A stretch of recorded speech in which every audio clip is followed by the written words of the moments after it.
I gotta know what's the theme? It's all serial killers. So I'm Jason.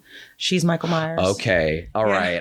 The next question was going to be fictional or non-fictional, but y'all are going with fictional. Yeah, okay. Fictional. So I saw it on Facebook. I saw like a best friend group that did it. Yeah. And I was like, oh yeah, this is me. I got to do this. Real quick, quick. I'm going to make sure that my phone is on silent as well. Sometimes it likes to make noise. There we go. Sorry about that. Oh, it's all right. So yeah, I saw this best friends that did it and I sent it to her because she's like my mini me. So it's like, let's do this. And she was down for it. And then my youngest decided she was down for it. So she's going to be Chucky. Yeah. And I think it's going to be epic. We have like Halloween socks and I make t-shirts for my side business. Nice. So I'm making us blood splatter t-shirts. So. Is it just t-shirts? T-shirt, anything you can sublimate on. T-shirts, coasters. Okay, gotcha. All right, nice. I was going to say earlier that y'all looked a lot alike, but with how much y'all look alike, I knew that y'all get that a lot. I do. And so I was like, I'm not going to contribute to this. Yeah. You know what I mean? They already know. No, this isn't something they don't know. Constant. Yeah. Constant. Yeah, it is. I know kids are supposed to look like their parents, but it's a bizarre. Yeah. It's a bizarre. Yeah. She's going to get what I got growing up. When I was growing up, everybody used to ask me if I was William's daughter because I looked so much like my dad. Oh, yeah? So now she's going to get that everywhere. Anyone who knows me is going to be like, you're Brandi's kid, aren't you? Oh, yeah. They know. Are y'all from here? Yeah, actually, we used to live 10 minutes down the road, like Holiday Mobile down. What the hell's the name of that road? Clark Road. Yeah. Right off 295. Yeah. So that's where I've been since 2004, and we just moved to Millersville 2 years ago. I had an idea that you were probably from around here because you texted me. You're like, I'm on 175. Yeah. And that's the signature of someone who's from an area. Oh, yeah. You know, you don't say kind of the area. Oh, I'm next to the McDonald's on something. You say the name of the road. Oh yeah. You know when you're on 175, you know. Yeah. Yeah. Yeah, most definitely. I was like that for me as a kid too. I grew up in Charleston, South Carolina, and that was where my dad was born and raised. Mm-hmm. And so I know I sympathize with her because that's all it was growing up. Like, oh, you're Nelson's kid, aren't you? You're Nelson's kid. You're Nelson's kid. You're Nelson's kid. Yeah. I'm an individual. I'm my own person. I am my Yeah. I am my own person. Oh man. How long have you been doing the business? I just started in March. I just started in March. Okay. So like I started, my friend runs her own company and I was going to kind of like kick off what she was doing. I bought like 180 boxes of light bulbs. Nice. They were on sale for like super cheap and I listed them on Amazon and resold them. Nice. And then I kind of like played with some other stuff, nail polishes, eyeliners, and was like going to do like the Facebook type thing. And it was just like, this isn't me. Like this, I'm not selling nail polish and eyeliner. Like it's just not me. I enjoy making shirts. Like, what about it do you enjoy? Just knowing that I'm designing something that's like, I mean, some of the designs are like completely generic. Like you're going to see them everywhere. Somebody picked it. I put it on a shirt. But like I had a lady reach out to me this weekend who designed her own shirt for her son who passed away. So it's like to make that and know that this is coming to life and she's going to be able to have something that represents something that means so much to her. Mm-hmm. And I got to have a hand in that. I got to make that for her. I just did some hoodies and sweatshirts for the school for my son's football team. And it's like to know that I'm going to see people who are out and it's like, oh, I made that. Yeah. I made that. And it's pretty awesome. Like, yeah. It's just, I don't know what it is. Like I tell her all the time, she does like the back end of it, like the billing and the invoicing. And I don't like that part. I want to stand at the machine and make shirts. I want to make shirts. In the very short time that you and I have interacted, every single word that's come out of your mouth, I think of my wife. Neither of you sleep. No. Not like a normal human being should sleep. Yeah. And then she's the same way. She likes the practice of what she does, daycare stuff, right? Everything outside of that, right, is just misery. Yeah. She just does not like it. No. Does not like it at all. I think it says a lot of really good things about you that when, you were describing why you like doing it. Yeah, you get to practice your creativity, which is really, really cool. But the fact that you are getting to provide people something that makes them feel good, I think being kind to other people, people might, I'm not about it if they're being honest, because it's like, some people like to describe themselves as selfish, but there is something a little selfish to being kind because you get something out of it. You get to feel good. Yeah. You get to feel good when you're being kind to somebody else. Yeah, most definitely. Why not be nice to people? Right. Takes more energy that way. I think so too. You and I were talking leading up to this. I like to ask people, what do you feel like you want to provide to the podcast? What area of expertise, what wisdom can you provide? And you and I talked yesterday, and there's a lot to unpackage with you. Oh yeah. I feel definitely more than what a couple hours might provide. Yeah, probably. Yeah. But you talked a lot about how the trauma, in particular in relationships with people, have affected you, and that's what you said. A lot of what you want to talk about today. So I guess my first question is, just to get us started off, at what point do you feel like, where did you recognize the way I'm living my life, is something that I need to change? What were you going through? Oh man. I think I just got to this point so I go to therapy. And I got to this point that I felt like I wasn't even being real with my therapist. And it was like, who are you? Who are you when you can't even be honest with your therapist, the one person who's supposed to be able to help you through anything? You were holding stuff back. You weren't saying everything? No. Or were you saying stuff that was false? I wasn't saying stuff that was false. I wasn't talking. I would talk about shoes and purses. Gotcha. I was just beating around the bush. Yeah. And and she called me, my daughter called me out on it, and she's like, it's not going to work if you don't work it. For real. And it really took the better part of quarantine and COVID for me to like really start chipping away at the layers and start being like, okay, this is good and this feels good. And like, I remember telling my therapist, like, I'm 36 years old. Well, I'm not 36. I think I'm 36 now. I don't know.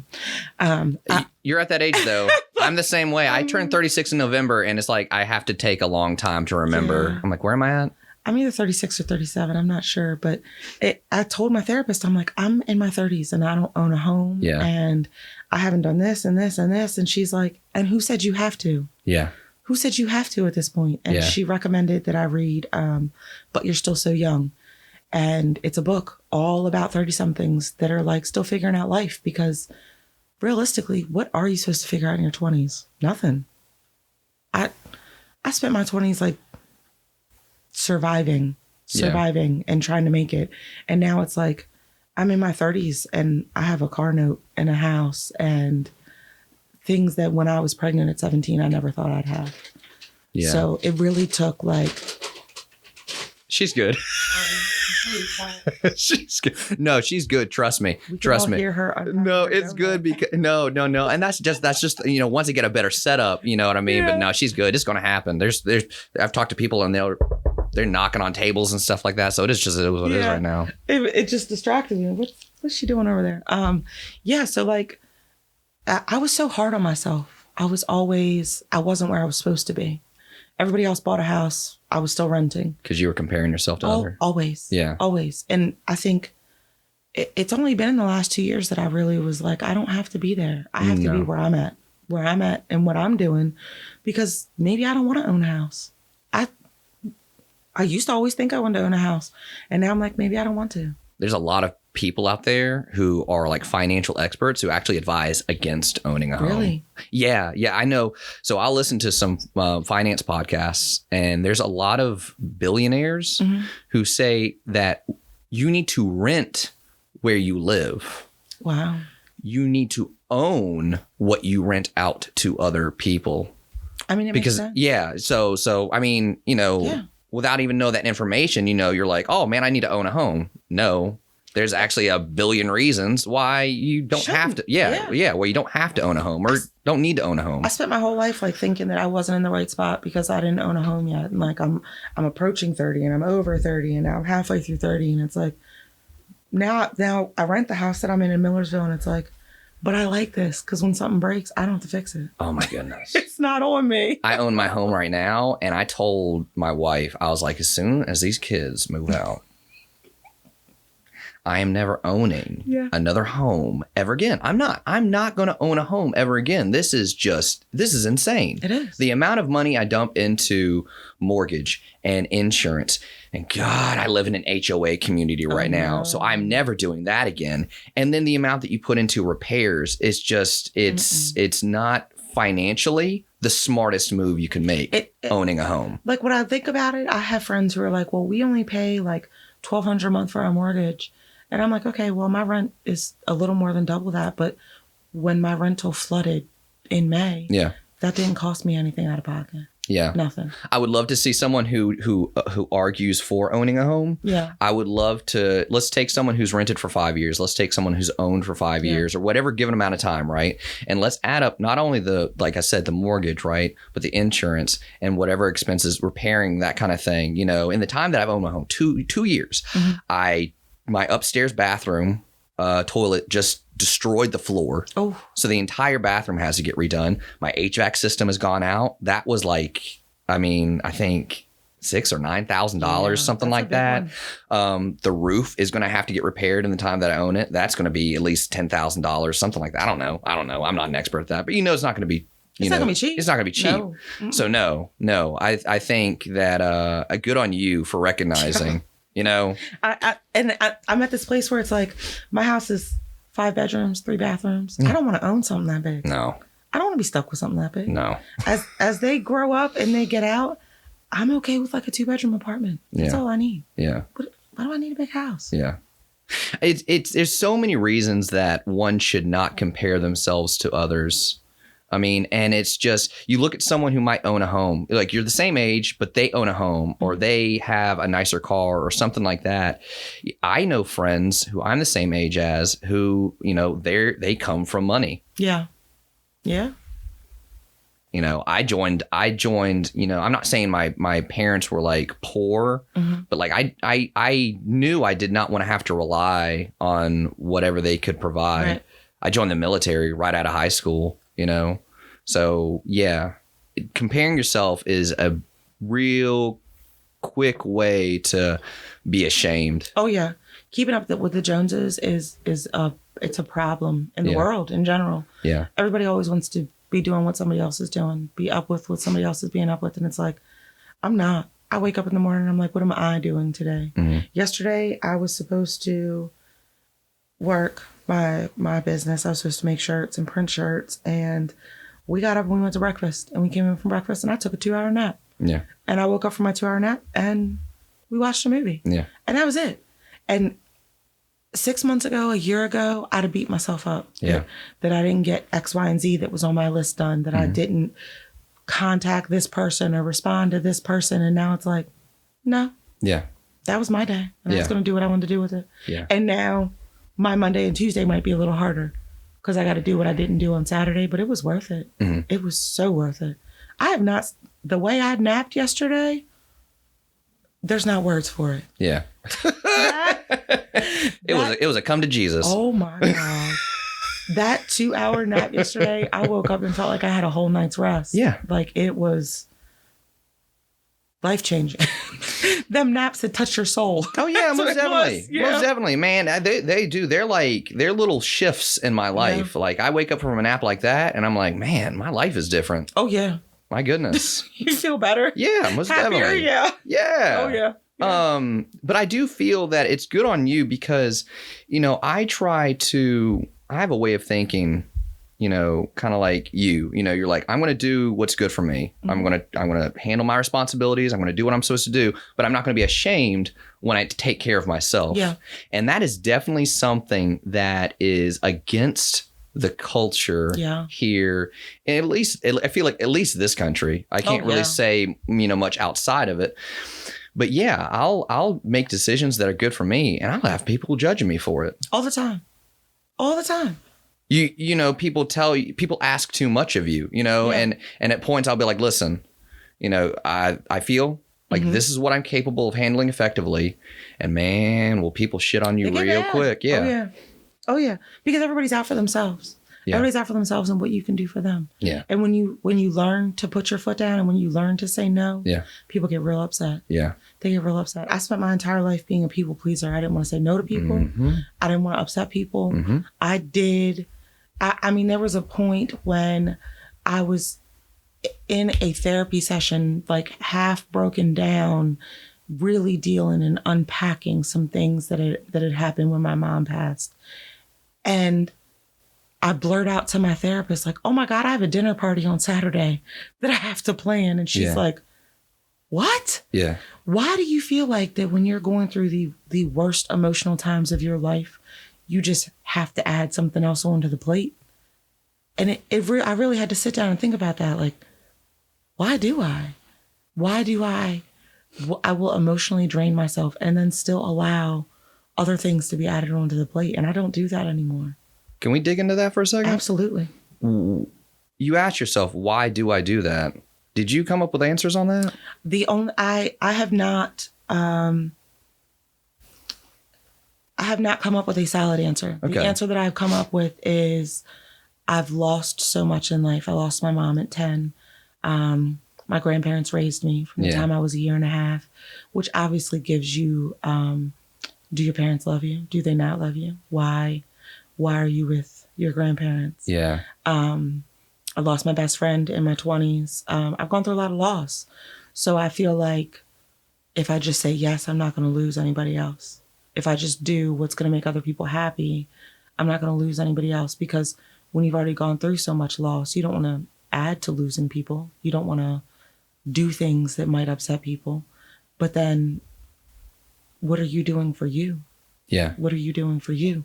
I've always been I mean, it's different, I guess, with different people, because before my grandmother passed away, I had never told her no. No matter how emotionally drained I was, mentally drained, exhausted, there was just no for that woman, because to me, she was a god on earth, you know, with no other way to put it. She had her own flaws. She was an alcoholic. She had her own issues, but that woman taught me what unconditional love was. She taught me what it meant to really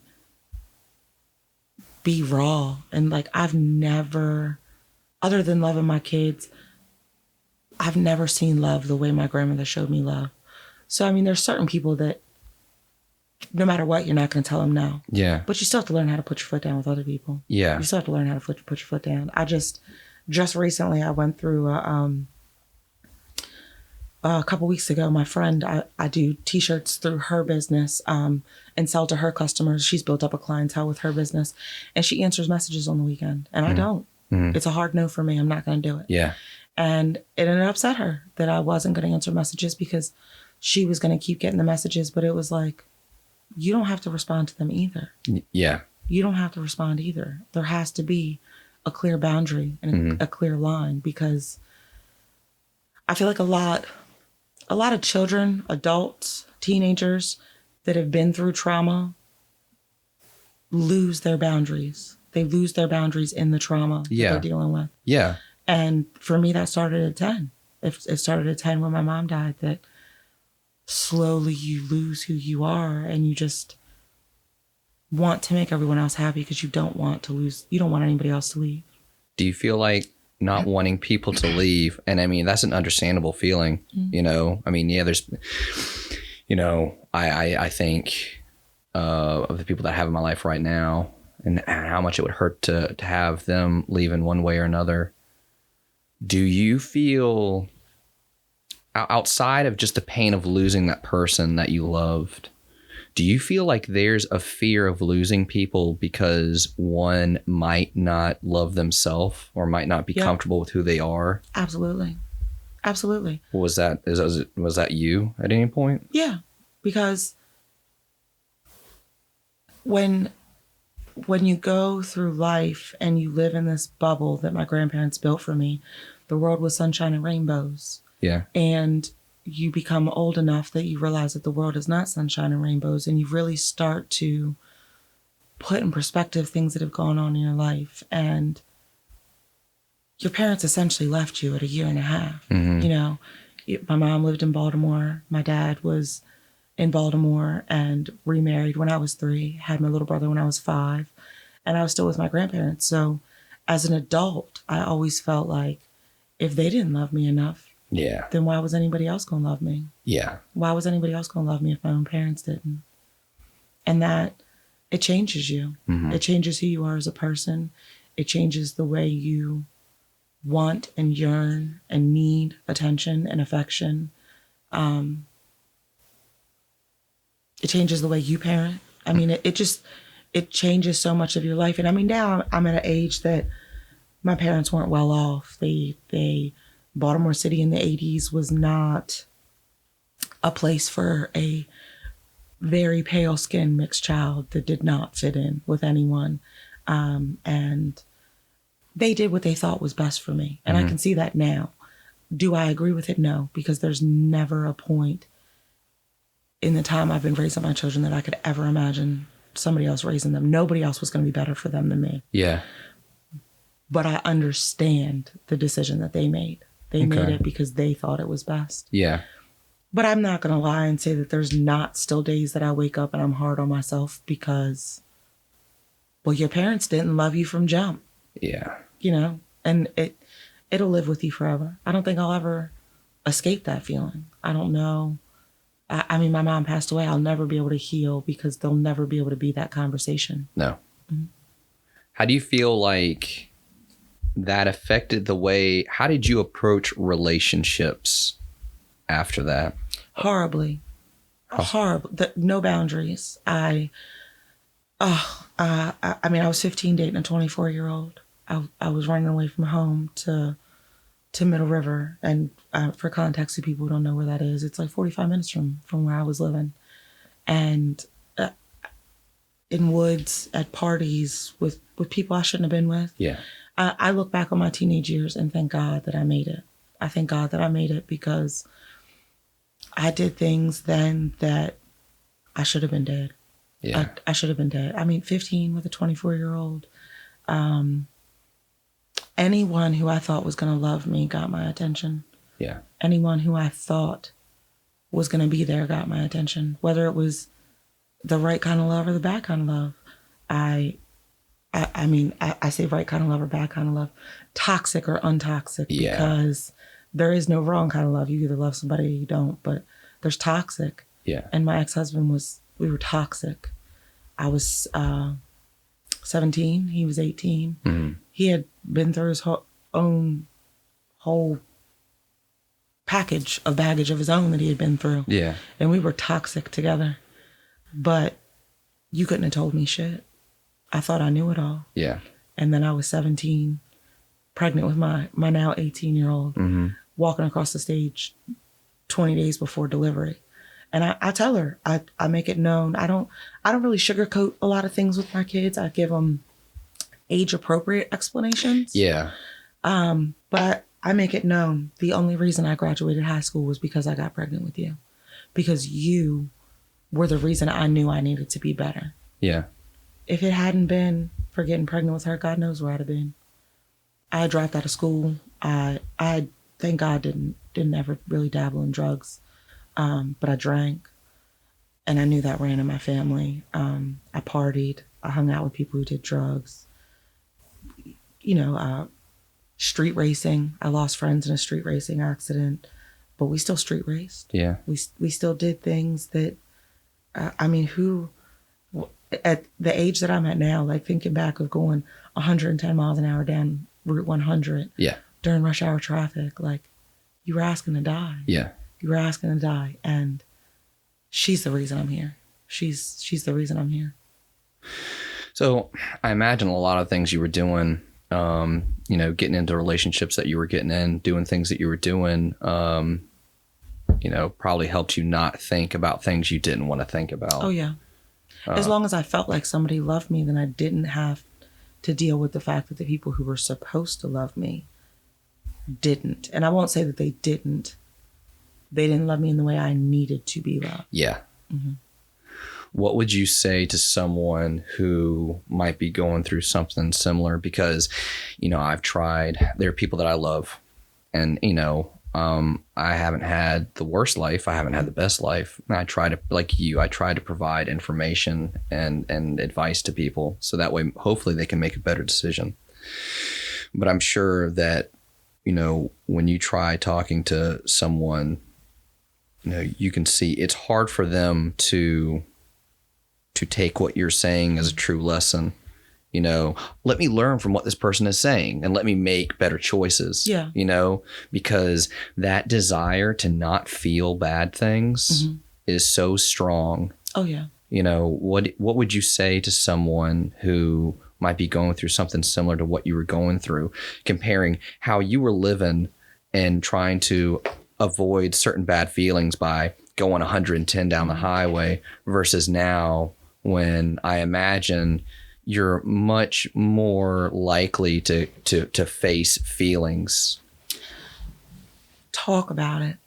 Find someone that you will trust with your deepest, darkest secrets, and know that you can trust that person, because being alone will have you chasing that high. Yeah.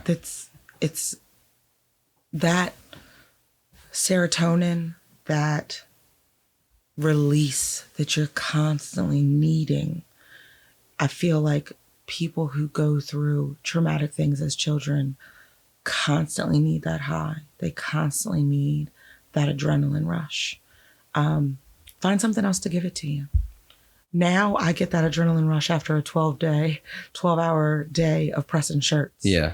And I go live on Thursday nights. I get that adrenaline rush, making as many shirts as I can in 2 hours. Find better ways to get the adrenaline rush. Yeah. And find somebody that you can trust to talk to.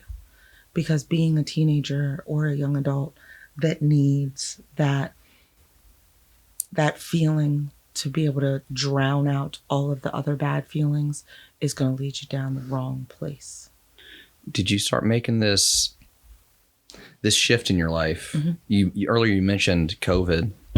Was that like, would you describe one time in your life as the big change, or was there like a years, like, oh, from this year to this year was kind of like the shift for me?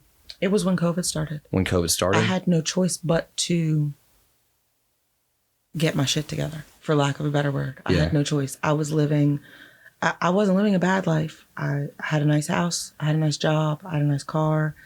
I had friends. I had everything from the outside world looking in that I needed. But I was mad. Yeah. I was angry. I was sad. I was living the motions. I wasn't really living. And working from home for 6 months straight will really give you that time to be like, something's got to be done. Something's got to be done. And it started at the beginning of COVID. And I'll say that it hasn't ended. I don't think my journey to healing has ended.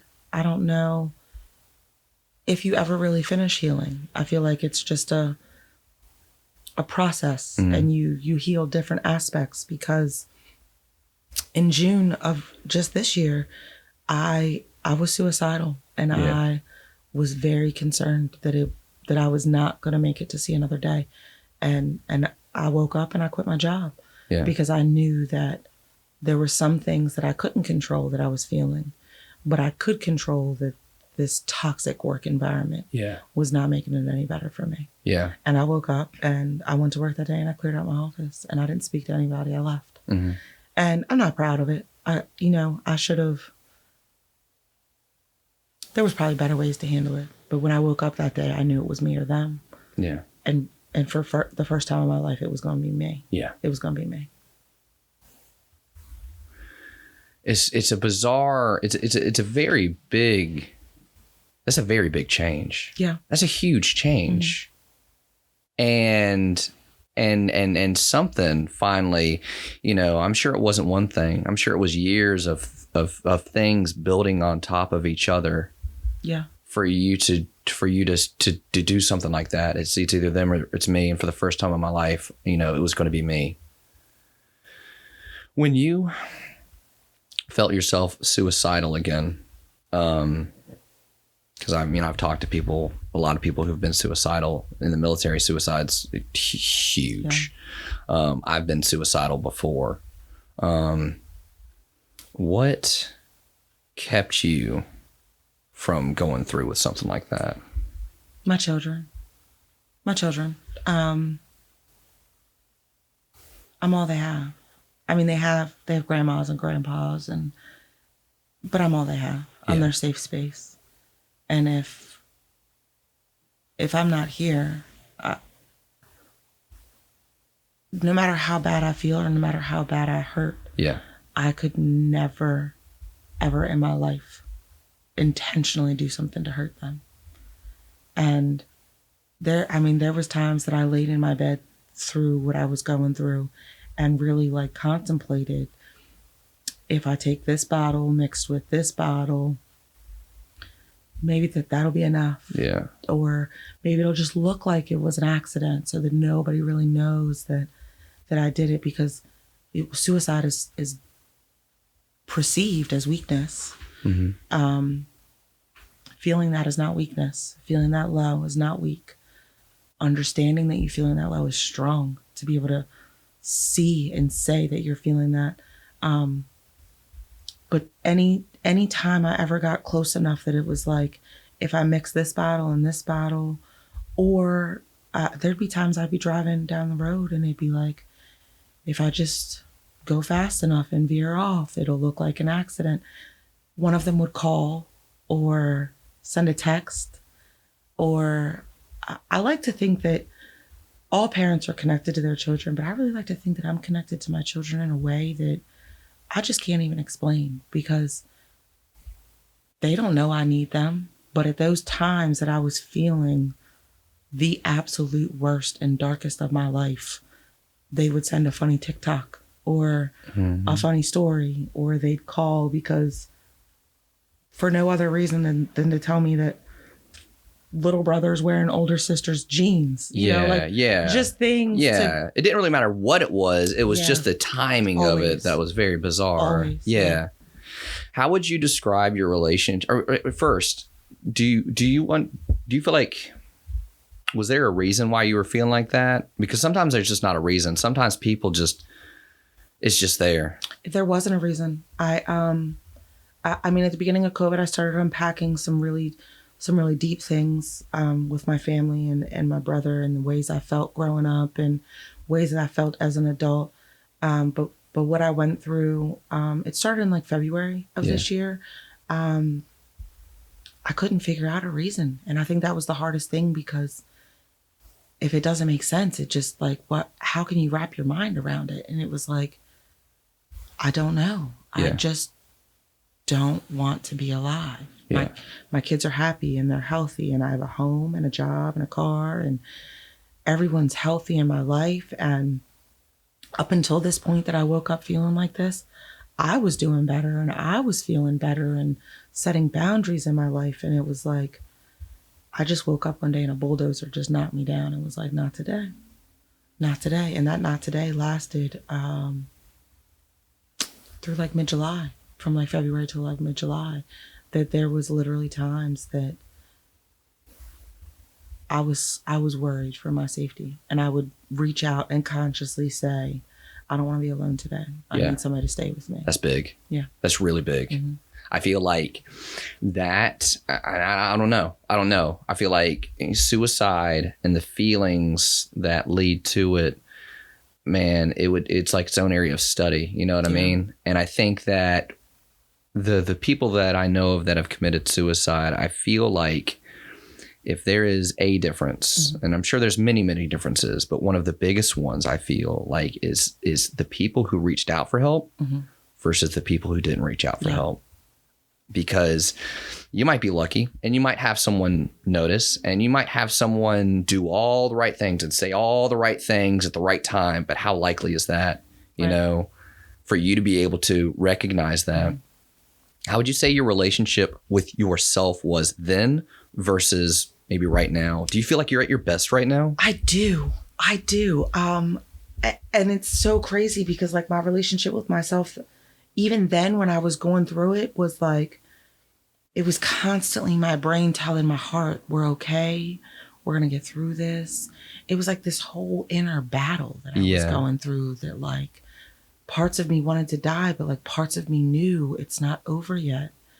I feel like I came out the end of July and slowly started to come through this. And I feel like I'm at the best that I've ever been. I'm the happiest I've ever been. I feel like I'm the most secure in who I am right now, what I want right now. Yeah. I feel like I needed to go through that for whatever reason. I needed to go through that to be what I am now, to be. And I'm sure there'll be better versions of me to come. Yeah. But of all the versions I've been, I love this one the most. That's awesome. I'm in right now, I love the most. That's awesome. Yeah. Yeah, I talk with Chrissy about that all the time. You know, I hate that I had to go through things that I went through, and she had to go through things that she went through, but I imagine, who I am now and who she is now versus who we were before. And, I'm sure there are better ways, better things to go through that can teach you the same lesson, but yeah, it's those struggles. It's those struggles that improve us. We improve through the hard times because the easy times are easy, you know? Oh, yeah. How do you feel like having gone through what you've gone through, right? And recognizing that it's the hard things, it's those struggles, those challenges that improve us. How do you feel like your parenting is as someone who's been through what you've been through, knows what you know? It's like you said, your connection with your kids is next level. I've gotten to a place that my parenting is very hands off. Okay. My youngest is 12. My oldest is 18. I was a helicopter mom for many years. Yeah. I needed to know where you were, what you were doing. My anxiety needed to know where you were, what you were doing. I was terrified that something was going to happen to one of my children. I was terrified of what the world was going to do to my children. I'm so like, and my daughter will be the first one to be like, I'll let one of her siblings do something. And she's just like, excuse me. Excuse me. I'd have never been able to do that. Yeah. Like her brother is, I mean, God knows where I could pick up my phone and look at his location and see, but I know he went out with his football friends yesterday. Yeah. I know he's safe. Yeah. Do I know when he's coming home at some point today? Yeah. He's been home since last night. Huh? He's been home since apparently he's home. Look at that. Look at that. You know what I mean? Like years ago, I'd have been like, he's at this place and he's supposed to be home by 7:00. And if he's not here by 7:01, yes, I'm going to have a whole breakdown. Yes. Was there a car accident? You know what I mean? Like, did the mall get blown up? Like the things that would go through my mind. My kids would leave on the school bus and it would be like, if they got marked late for school, it'd be like, oh my God, did the bus get in an accident? What's wrong? Now I'm like, you know what? They're going to figure it out. They're going to figure it out. Yeah. And they're going to know that mom's here when they do figure it out. Exactly. And I think it's helped them. I think it's helped them to learn more, to see more, to experience more. Now that I'm not so over the top and like so overprotective. And she advocated a lot for her siblings because, Mom, you're letting your fears stop them from living. Yep. And she really advocated for them. And I mean, when I say that this is the best thing that ever happened to me, this is the best thing. I mean, I love all of my children, but this one, there's no cut cards. She will really be like, no, Mom. Yeah. You're not being honest with yourself and you're not being honest with me. That's so funny. Oh, that's so funny. My wife, so the 3 kids that me and my wife have, they're my stepkids. They're all her kids, right? Now, she was in a very similar situation to you. She had her oldest at 19 years old, and she says the same damn thing. Yeah. It's like, yes, that is her daughter, but at the same time, too, it's her best friend. Yeah. And it's her advocate, and it has been her support system for her whole life. Yeah. You know, that it's insane. Yeah. When they say that you grow up with your first, I think it's true for all parents, but it's really true when you are a young parent, because you're really like learning and figuring out life while you're trying to raise this little person. Yeah. And I feel like they just become the best parts of you. They get to like nitpick all these different things that they see. And I'm taking this trait and I'm taking this trait. And they really just become like the best parts. This child from 4th grade on boycotted uniforms. Yeah. Would not accept dress codes. Like, my shoulder is too sexy. That's what you feel today. Everything that I've ever been in my brain that I was going to stand up to the world and I was going to make a difference, she's been. Yeah. With like no qualms, no fears, will go up against the biggest and the baddest. And I mean, it makes me proud every day, but she pushes me to be a better person. As an outsider, because I was never a young parent, but as an outsider, just through observation, I feel like something that has a lot to do with what you're talking about, is that you have this person who is basically a kid themselves now raising a child, right? And now, and you have this child. And so what the parent is supposed to be, right? The parent's supposed to have all the answers and know all the things, right? And set in their ways. And so basically, like, there is no more improving anymore. It's like, this person is who they are and this is the way they do things, and there is no change. But you're still a kid yourself. Yeah. And so, this actual child is watching you learn things and adjust and change. And I think to have, your adult, your parent, your guardian, whoever that is, to be able to watch the person that's in charge of you notice things that they need to change or do better. Kids pick up on everything. Kids pick up on everything. And so to be able to have in front of you an example of someone who learns lessons and improves, versus, someone who waited till they were older to have a kid. And now it seems like, they have all the answers. I feel like that's where the big difference is. Yeah, because I didn't have all the answers. No. I had no idea what I was doing. Yeah. It was literally, you just flying by the seat of your pants. Yeah. You figuring it out every day when you wake up. And that's all you can do when you're a teen parent, is really like, this is what I think we should be doing. Yeah. And this is what I think the right answer is. But 2 years from now, that might not be the same thing. That answer might change because I might have completely had it wrong. I think that young parents are more open to mold and change and adapt. Yeah. Whereas older parents, they are set in their ways. They are set in who they are, what they believe in, and what they see. When you're younger, you're still learning. So it's easier to learn and mold and adapt to your child, what your child needs, the way the world is changing when you're younger. I look at my friends now who are like 37, 38 with like 6-year-olds, and I'm like, don't envy you. Yeah. Don't envy you. I tell Chrissy the same thing. I'm like, man, I couldn't do it. I couldn't do it. Knowing what it is. No. I could not start over. Who has the energy? I don't. No. I don't. And I'm not, you get older, you're not gaining energy, Isn't it? Yeah. Like, I'm like, no. Yeah. But if they're 38 and they have a 6-year, like at 32, I couldn't have imagined like making bottles and changing diapers. Yeah. I'm thankful that I had mine young, because I don't think I could do it in my 30s. Yeah. I don't think I could have done it. Would you say this best version of yourself so far, would you say you love yourself? Absolutely. Can you describe what that is? Loving myself? Yeah.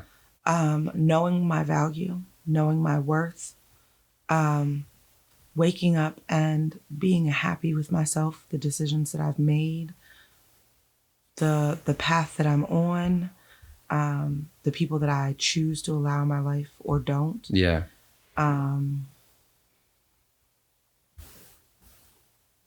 Yeah, I think that's it. Like that, it just, knowing my worth and my value was enough for me to love myself. To be honest, I'm not at the physical place that I want to be in my life. I'm a little chunkier than I'd like to be right now, but I still look in the mirror and love myself. Yeah. Which when I was skinnier, I couldn't have looked in the mirror and loved myself. I was still nitpicking then. Yeah. And it's like now I'm not nitpicking the way I look. I'm not like, oh, this is wrong, that's wrong. I want to be healthier. So Yeah. I know that I need to be a little bit better. But when I look in the mirror, I'm like, look at you. Look at you, girl. For real. Yes. For real. Yes. Look what you've made it through. Yes. Because you almost didn't. Right. Yeah. Right. And my style is so like mute. I don't dress up. I wear leggings and shirts. Every once in a while I'll wear like a cute skirt and some tights to go to work. And I'm like, bad. Just bad. Just feeling myself that day. That's Feeling awesome. myself. And it's like, nobody sees me at work. I work in a trailer on a construction site for a construction company. Yeah. They don't care what I come to work looking like, but I know that I woke up that day and I was feeling saucy. Yeah. And it shows that I was feeling saucy and it feels good. That's awesome. Yeah.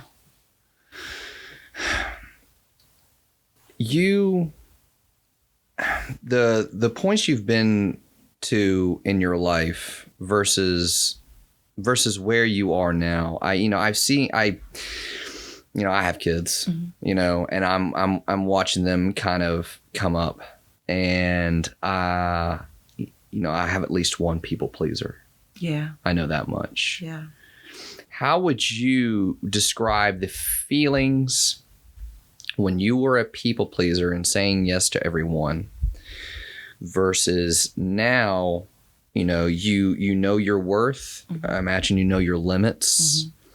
And if you could describe to someone who's a people pleaser now, how would you describe to them in what ways it's unhealthy what they're doing? To the extent, you know what I mean? To the extent that we're all people pleasers in some aspect. Okay. But then you have people pleasers who cannot say no. When you're getting to a point that you're saying yes, and you're emotionally drained, you're physically drained, or you really just don't have time to do it, don't say yes. Take that second to introspectively say, can I do this? Yeah. Should I do this? And that's the biggest thing for a people pleaser, because you could come up to me and say, hey, I need you to babysit on Friday night. And okay, sure. Yeah, I gotcha. And then afterwards, I'm like, well, I have football. Yeah. I have BMX. Yeah. I worked a full day. Yeah. I have 80 t-shirts I have to get out this weekend.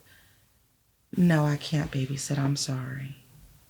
My initial reaction was to say yes, because I want to help you. I want to do that. Yeah. You have to take that second to think, can I do this? Is this smart for me to do? And the biggest thing for a people pleaser is you never take that time to think for yourself if this is going to be beneficial for you or not. Not that everything you do in life should be beneficial, but it shouldn't be draining. It shouldn't be draining. If somebody's asking you to do something and you say yes and you regret it, say no afterwards. You can do that. Yeah. It's not set in stone. Yeah. That was a huge thing for me. I would say yes, and then afterwards I would come up with all these reasons why I shouldn't have said yes, and I would never change the answer. Yeah. I never felt comfortable enough in myself to change the answer. And now I feel like I've come so far in it that we went and saw my son play in Howard County, his football game. And I was emotionally drained after the game. I don't know what it was, but there was just this energy at the game that was this sadness that I felt the whole time I was at the game. And I didn't feel sad coming to the game. It was just like this energy that was there that I felt so proud of myself. I left that game. I picked my son up. We came home. And I sent a text out to my family group chat. And I said, I'm emotionally exhausted. And I'm going to bed. And anything that needs to be done can be finished tomorrow. Yeah. And I never would have been able to say that. Yeah. I never would have been able to advocate for myself. And that's the biggest thing that people pleasers don't do. They don't advocate for themselves. you have to be able to say, is this good for me? Is this worth it for me? Yeah. And there's going to be times you have to do things that aren't good or worth it for you. That's part of life. Yeah, that's part of life. Yeah. But there are going to be times that you don't have to say yes. And learning when not to say yes is a huge thing. It's a huge thing.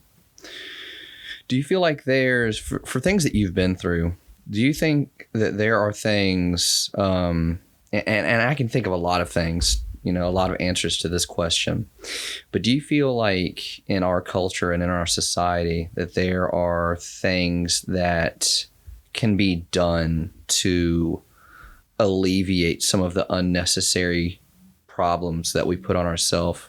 I imagine the job that you left, right? Mm-hmm. How you talked about it was a bad culture there. Mm-hmm. Do you think that there's anything that can be done? Maybe something with suicide, or maybe it could be something with I don't know what. Is it more just like an individual thing that we have to spread? Like, listen, it's okay to feel this way. Yeah. It's an individual thing and it's a group thing, because so many times in life you're taught that just suck it up. Just suck it up. It's okay. Just suck it up and move on. It's okay. It's going to get better. It looks bad now, but it's going to be all right. It's not that bad. Other people have it so much worse. All these things that we're taught in life, that it's an individual thing, but it's a group thing, because we have to stop saying it's going to get better. We have to stop saying somebody else has it worse. Yeah, somebody else does have it worse, but right now I have it bad too. Yeah. And we have to learn how to be graceful with ourselves and graceful with others. Because no matter, I could teach myself to be emotionally better, and you could teach yourself to be emotionally better, but there's 100 people out there that aren't emotionally better. And until we can say to someone else and share our kindness and our growth and our healing with other people, I think it's going to be harder for other people to realize it's okay. Yeah. It's okay. Vulnerability is not weakness. And that was the thing that I was taught growing up. In my dad's house, you did not cry. Yeah. You did not show weakness. Yeah. Crying was weakness. Vulnerability was weakness. It's not. That is strength. Yeah. That is strength.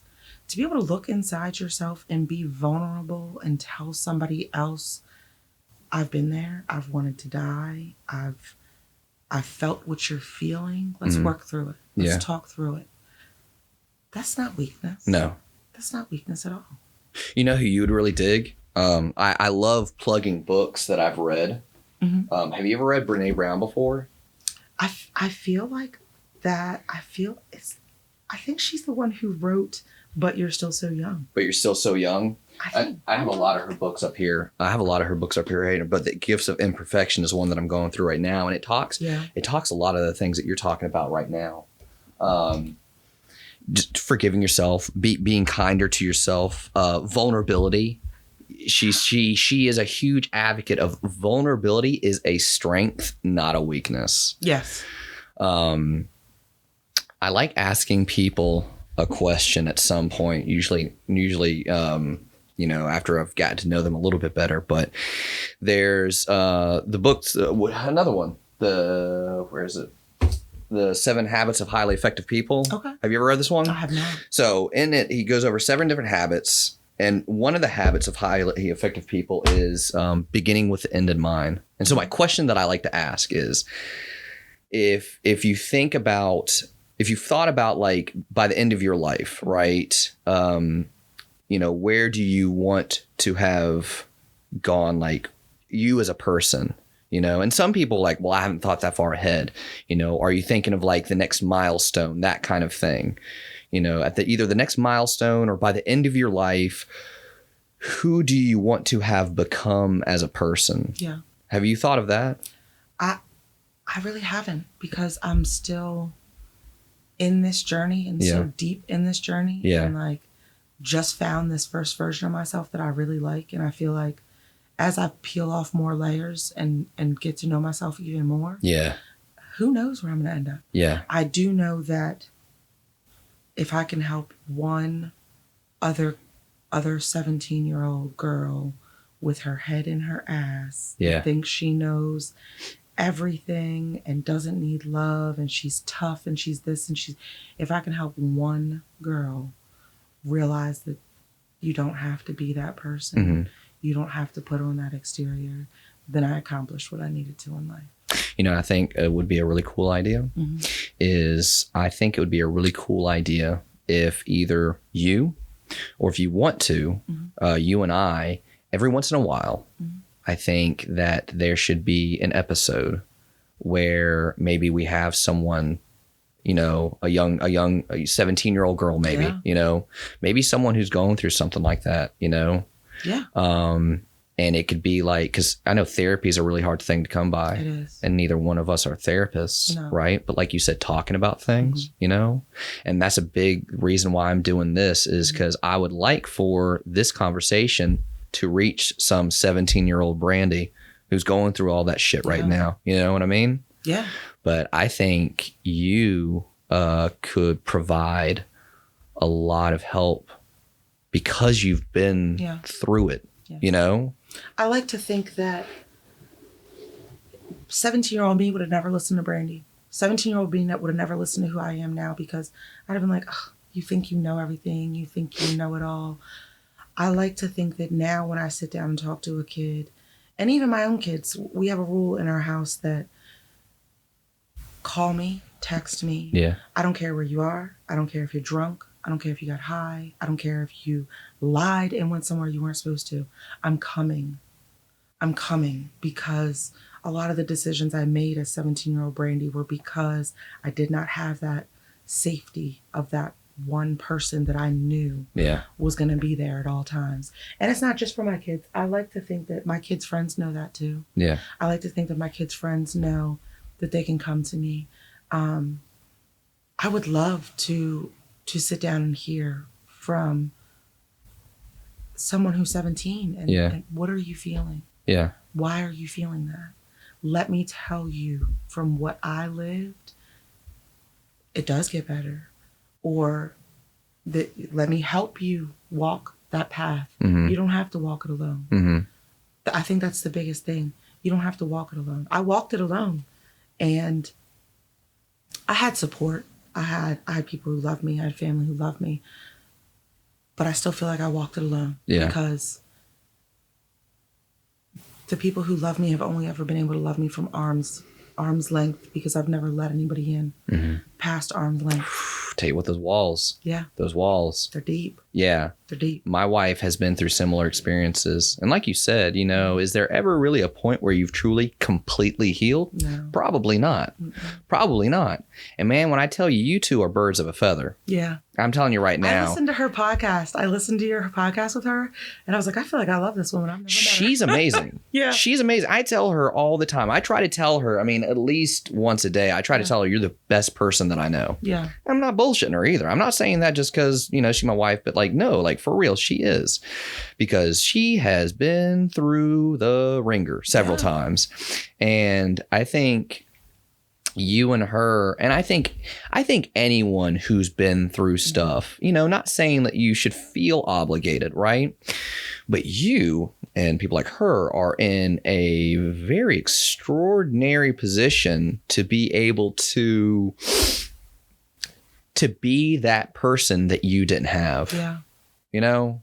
And I feel like you, and I feel like her, and I feel like several people I've talked to on this so far have the kind of hearts that want to be that person that they didn't have. You know, I mean, I've talked to several different people, and they've been through several different situations.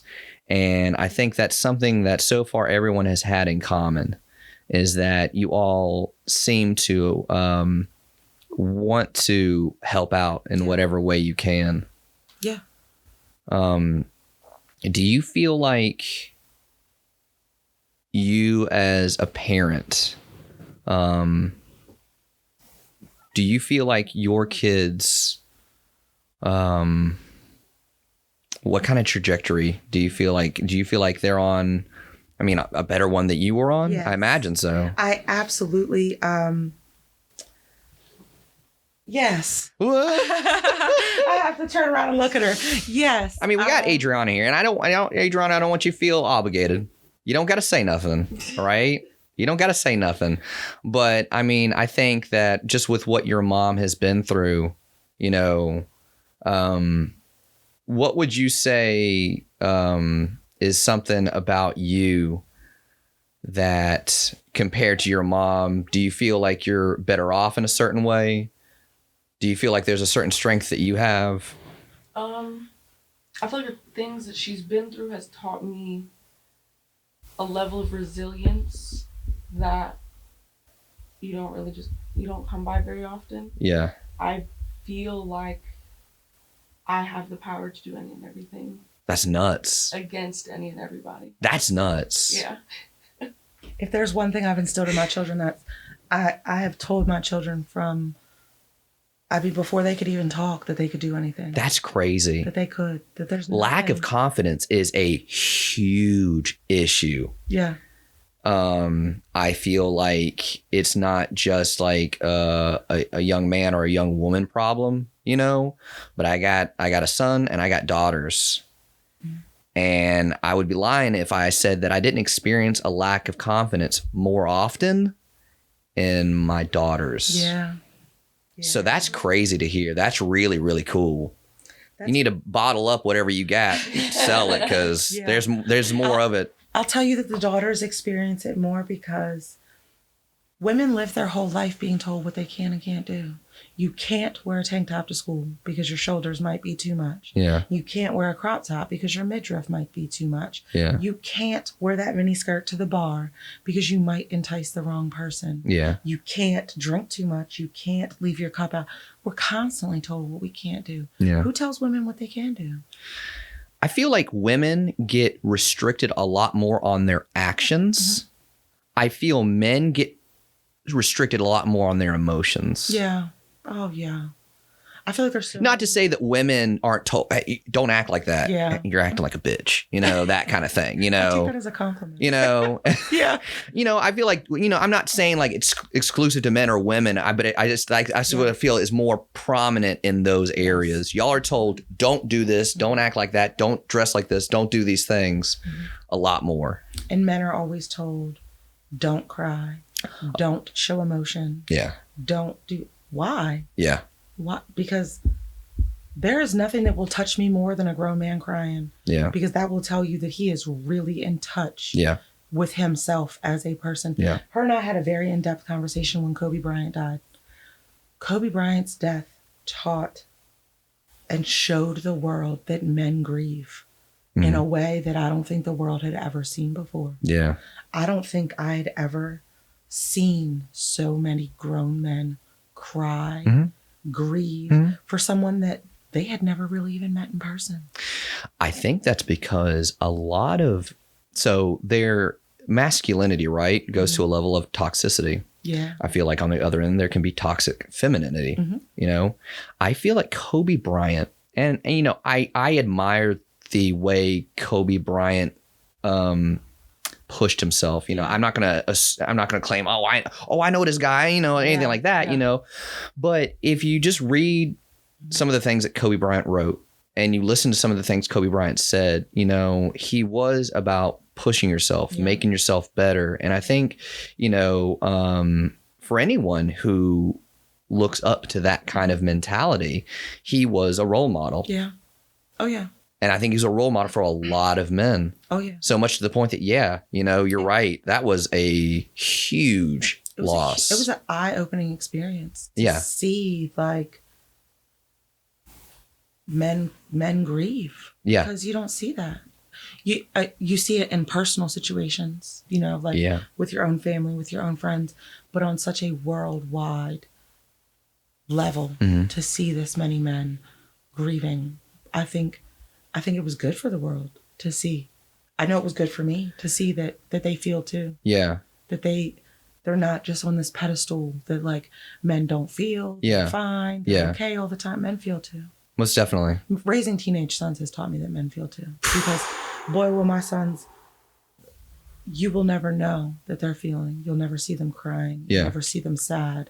But I know when my oldest son is outside at midnight playing basketball, I know something's wrong.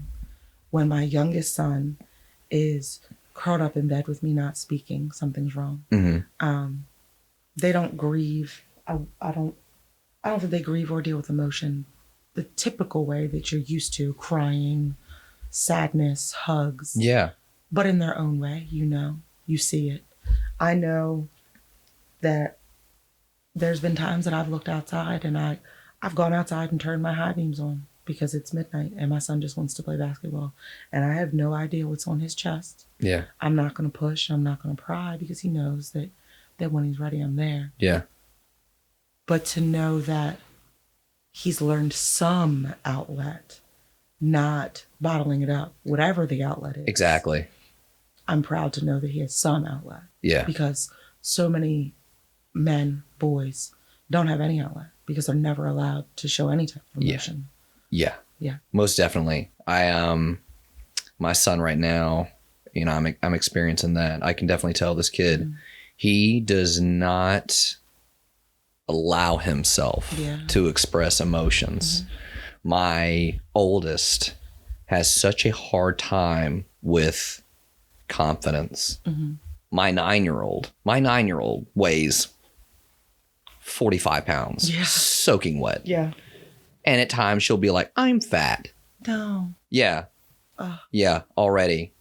So I definitely think whatever problems, we've been through, you can look at people and you can say, I've been in this bad relationship, but, if someone's acting in a way that seems deplorable, right? Maybe they're addicted to alcohol, drugs, maybe they're doing this kind of thing, that kind of thing, clearly they've been through something. Yeah. They didn't have anyone who they felt like they could lean on. And they unfortunately did not make the really, really hard, really strong decision to make their life better, which I understand, which I totally get because it's hard. Yeah. It's hard.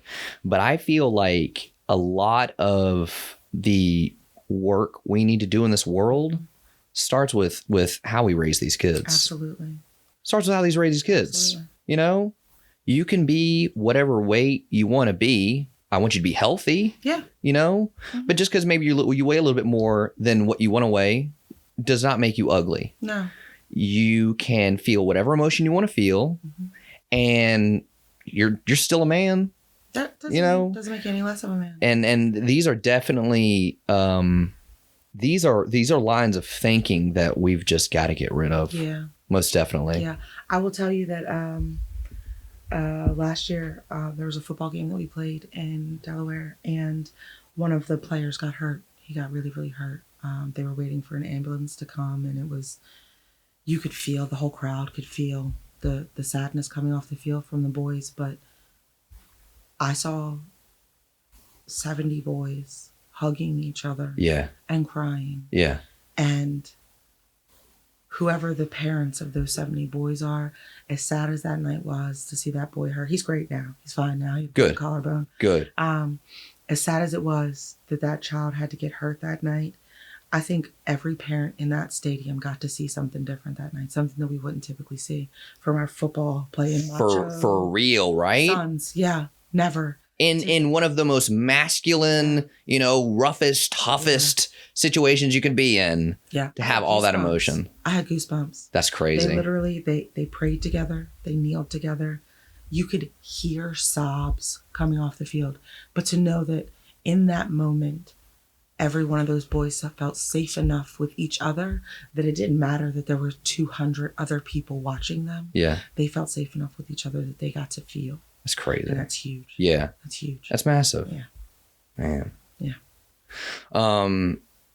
Is there anything else you'd like to put out about maybe your business? Do you have a name for it? Is there a way that people can contact you? Instagram, Facebook? Yeah. What is it? I have a Facebook. It's called Sharon's Hub on Facebook. My mom's name was Sharon, so we named it after my mom. Nice. Yeah. So it's called Sharon's Hub on Facebook. It's Sharon's Hub on Instagram. Sharon'sHub.com. You can find me. My number's on there. You shoot me a text, an email.